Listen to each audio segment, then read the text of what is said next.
dan salam koperasi. Hari ini kita nak masuk bab penting iaitu jenis-jenis ayat copywriting. Kalau sebelum ni kita dah belajar formula AIDA, PAS dan juga FAB. Sekarang kita nak tahu pula gaya penulisan ayat. Kenapa penting? Sebab ayat ini umpama senjata koperasi. Kita nak tarik perhatian orang supaya mereka percaya dan akhirnya buat mereka bertindak. Sama ada beli produk koperasi, simpan duit dengan koperasi atau jadi ahli koperasi. Dan ingat, setiap ayat mesti ada CTA, Call to Action. CTA diibaratkan sebagai ajakan terus. Klik sekarang, jom daftar, tempah segera. Tanpa CTA, orang baca je tapi tak buat apa-apa pun. Pertama, ayat headline untuk menarik perhatian. Headline ni ayat yang kena pukau orang dalam masa 3 saat. Contoh, koperasi pengguna yang jual barang dapur murah. Headline dia, rahsia jimat belanja dapur hingga RM200 sebulan. Hanya untuk ahli koperasi XYZ. CTA dia, klik link untuk daftar jadi ahli hari ini dan mula berjimat. Apakah tujuannya? Tujuannya jelas, untuk orang stop scroll, baca dan terus tahu apa nak buat. Kedua, ayat storytelling, membangkitkan emosi.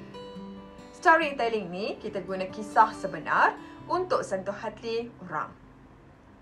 Contoh, koperasi pertanian. Ayat storytelling dia, dulu Pak Ali cuma ada 1 ekar tanah je. Hasil jual sayur cukup makan je.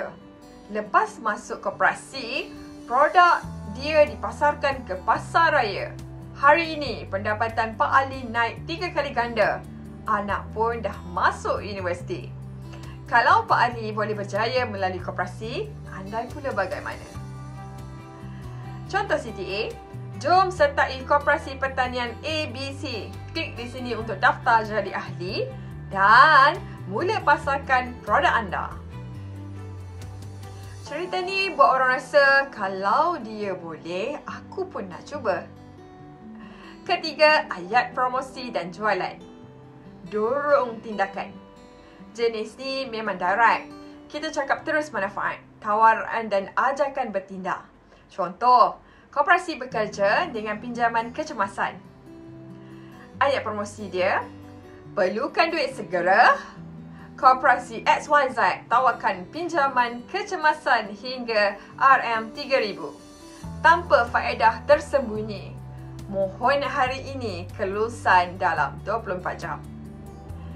CTA, WhatsApp nombor ini sekarang untuk mohon pinjaman segera. Ayat macam ni sesuai bila koperasi nak close sales secara cepat. Keempat, ayat testimoni dan bukti sosial. Bina kepercayaan. Orang lebih percaya bila ada pengalaman orang lain. Testimoni adalah senjata untuk yakinkan bakal ahli atau pelanggan. Contoh, koperasi kredit. Ayat testimoninya, sebelum ni saya susah nak simpan. Tapi bila sertai koperasi XYZ, saya dapat dividen 6% setiap tahun. Alhamdulillah, sekarang saya ada tabungan tetap untuk anak saya. Puan Aini dari Selangor. Contoh CTA, klik sini untuk buka akaun simpanan koperasi hari ini dan nikmati dividen istimewa. Bila orang baca testimoni, mereka fikir kalau orang lain dapat manfaat, aku pun boleh dapat.